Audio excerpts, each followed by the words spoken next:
The latest generation of Chinese weapons seen on display, designed to win any future conflict. A new generation of Chinese weapons is drawing serious attention around the world. Hypersonic glide vehicles, long-range nuclear missiles, cyber warfare units, and electromagnetic aircraft carriers are no longer ideas on paper. They are active systems. What makes these weapons so difficult to counter? And why are military analysts paying close attention now? Join us as we explore each one carefully. Number 10.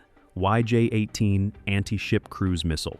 The YJ-18 is a long-range anti-ship cruise missile used by the Chinese Navy. It is designed to be launched from both surface warships and submarines. This flexibility allows it to operate from destroyers such as the Type 052D and from Yuan-class diesel-electric submarines. Because it can be fired from different platforms, it increases tactical options at sea. The missile uses a two-stage flight profile. In the first stage, it travels at subsonic speed. This slower speed helps it conserve fuel and extend its range. It also reduces heat and radar signature during most of its journey. The estimated range is over 500 kilometers. This allows a ship or submarine to strike from a significant distance. As it approaches the target, the second stage begins. The missile accelerates to roughly Mach 2.5 to Mach 3. This sudden speed increase happens during the final phase of flight. At the same time, it drops to a very low altitude above the sea. This is known as sea skimming flight. Flying just meters above the water makes radar detection more difficult because sea clutter interferes with tracking systems. The YJ-18 can also perform terminal evasive maneuvers.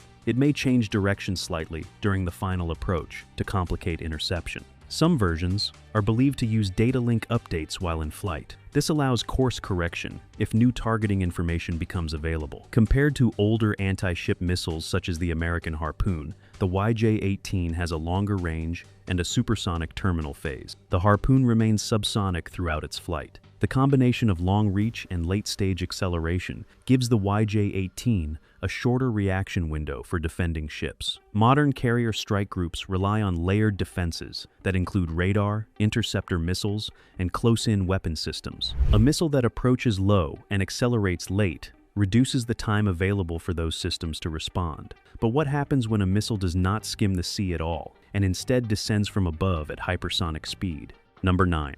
DF-17 Hypersonic Glide Vehicle System. The DF-17 is a medium-range ballistic missile system that carries a hypersonic glide vehicle. It was publicly displayed during China's National Parade in 2019. Unlike a traditional ballistic missile, this system does not rely only on a fixed arc through space. Instead, it deploys a maneuverable glide vehicle after launch. A normal ballistic missile rises high into the atmosphere, follows a predictable path, and then falls toward its target. Its warhead re-enters at high speed, but follows a largely fixed trajectory. The DF-17 works differently. After the booster rocket lifts the vehicle to high altitude, the glide vehicle separates. It then re-enters the upper atmosphere and begins gliding toward its target at hypersonic speed, meaning above Mach 5. During this glide phase, the vehicle can maneuver. It can adjust direction and altitude while traveling at very high speed. This makes its path less predictable than a standard ballistic warhead. It also flies at a lower altitude than intercontinental ballistic missiles, which usually travel through outer space before re-entry. Because of this lower flight path, some early warning radars may detect it later compared to traditional long-range ballistic missiles. Operating at hypersonic speed creates intense heat. The glide vehicle must use advanced thermal shielding to survive atmospheric friction. Materials designed to resist extreme temperatures protect internal guidance systems. Aerodynamic control surfaces allow it to steer during flight, despite the stress of high-speed airflow. The DF-17 is believed to be operated by the People's Liberation Army Rocket Force. Its range places it in the medium-range category, meaning it is intended for regional targets rather than intercontinental distances.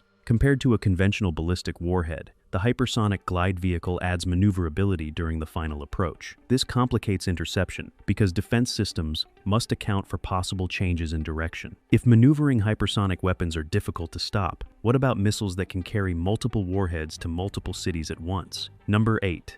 DF-41 Intercontinental Ballistic Missile.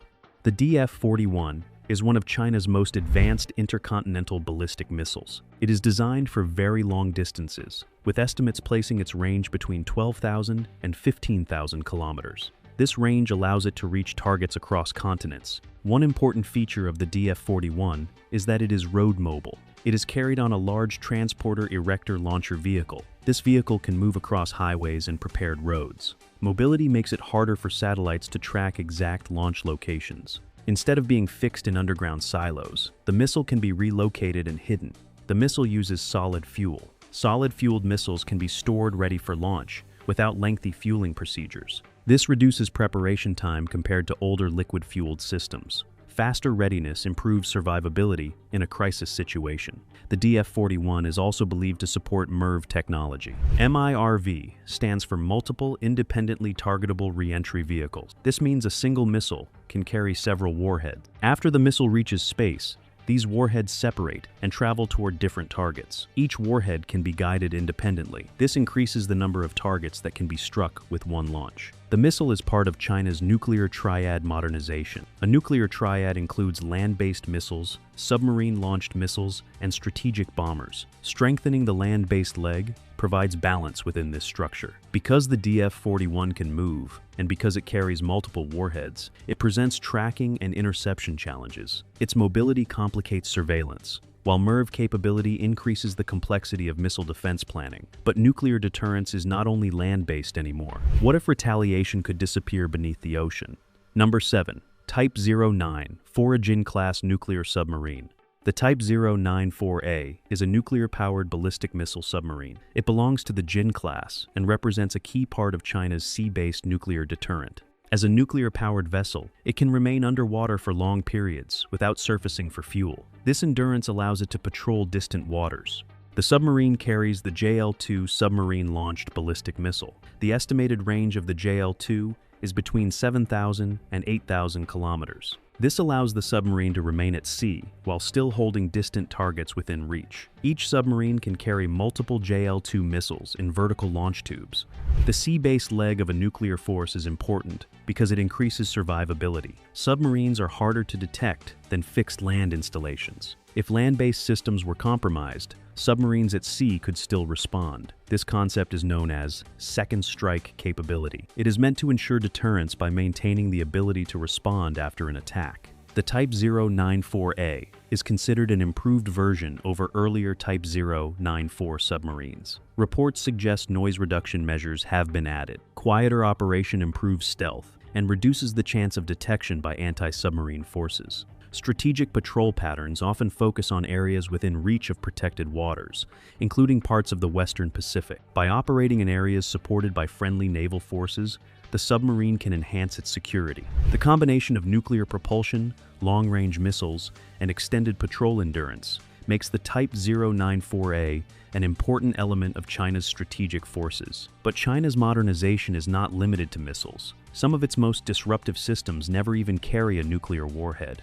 Number 6. LY-1 Laser Air Defense System. The LY-1 is a ground-based laser air defense system developed in China. It is designed mainly to counter small unmanned aerial vehicles and low-flying drones. These targets are often difficult to intercept with traditional missiles because they are small, slow, and inexpensive. Using costly interceptor missiles against them is not efficient. A laser system offers a different approach. The LY-1 works as a directed energy weapon. Instead of firing a physical projectile, it emits a concentrated beam of energy. When this beam stays focused on a target for a short period, it can damage sensitive parts, such as sensors, control surfaces, or propulsion systems. This can cause the drone to lose control or fall from the sky. The reported effective range is about 4 kilometers, depending on weather and visibility conditions. One important feature is silent operation. A laser beam does not create the same noise as a missile launch or gunfire. There is no visible smoke trail, and there is no explosive impact. This makes the system less noticeable during operation.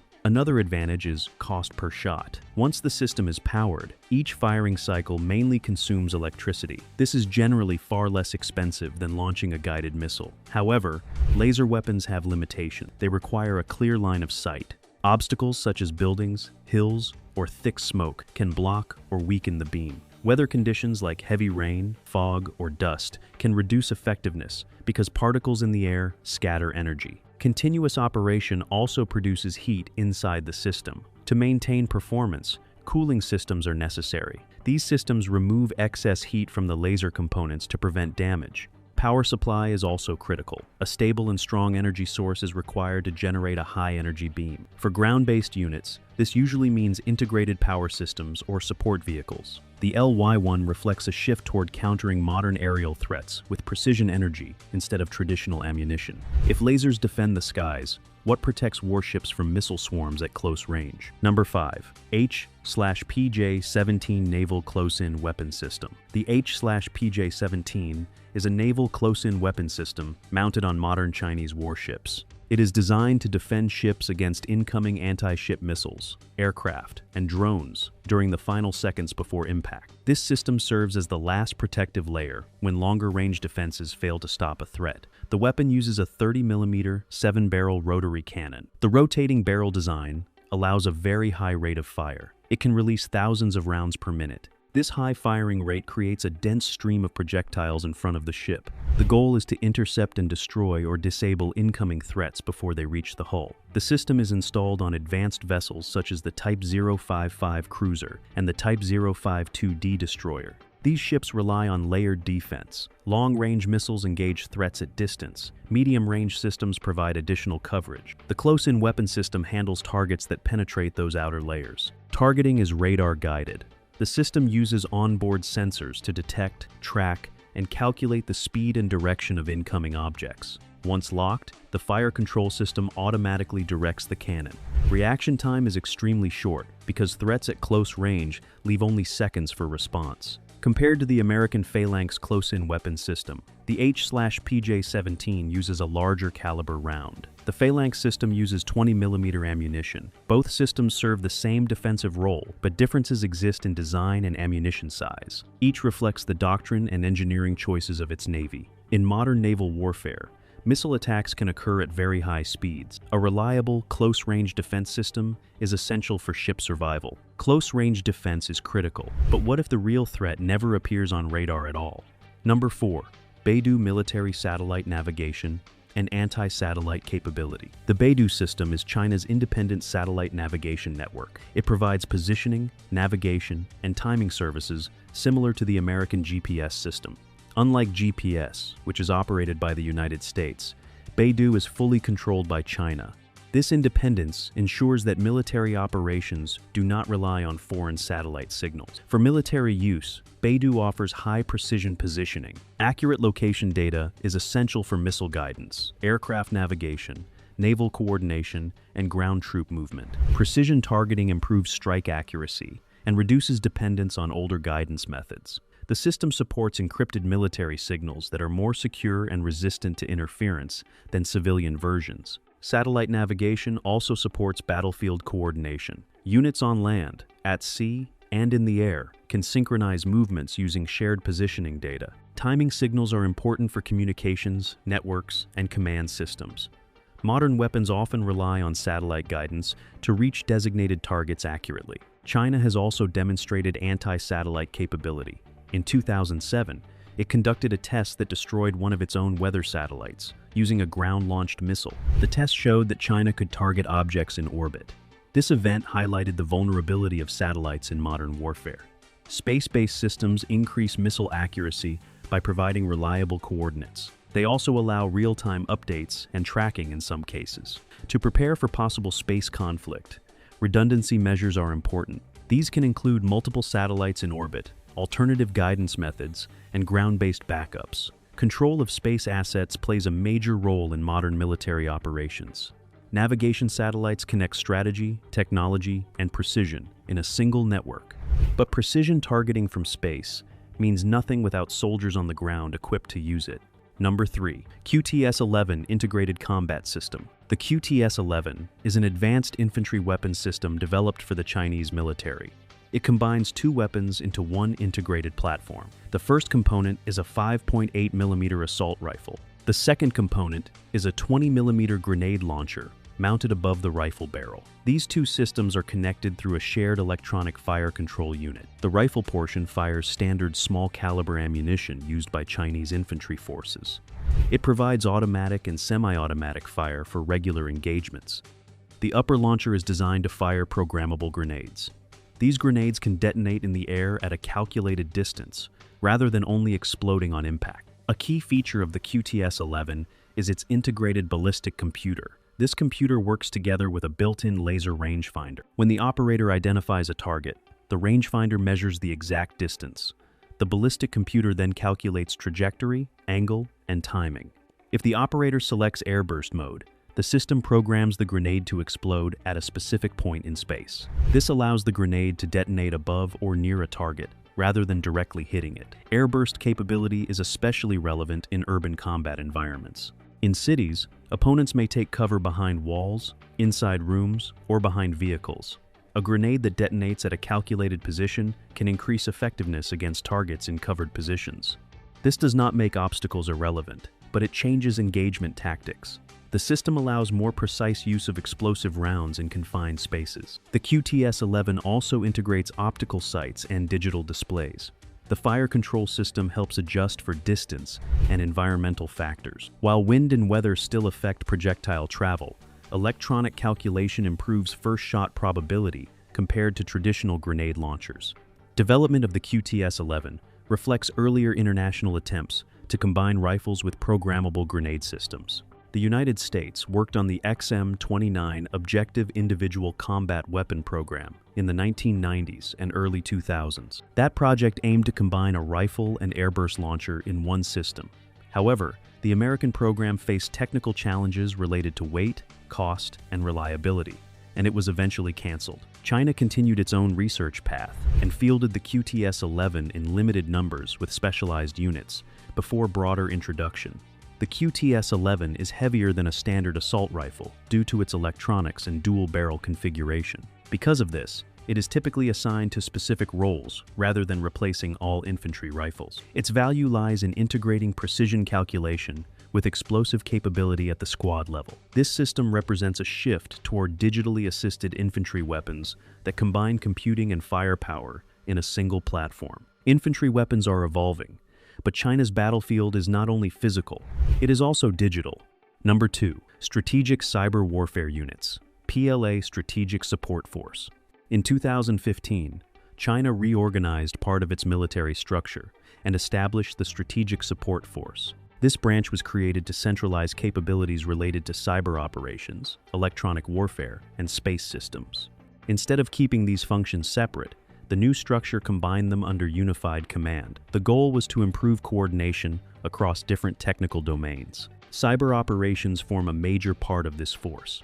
Cyber reconnaissance involves gathering information from foreign computer networks. This can include mapping systems, identifying vulnerabilities, and collecting strategic data. Cyber units may attempt to access sensitive systems for intelligence purposes. Such operations do not always involve visible disruption. Often, the focus is on long-term access and data extraction. Network disruption is another capability.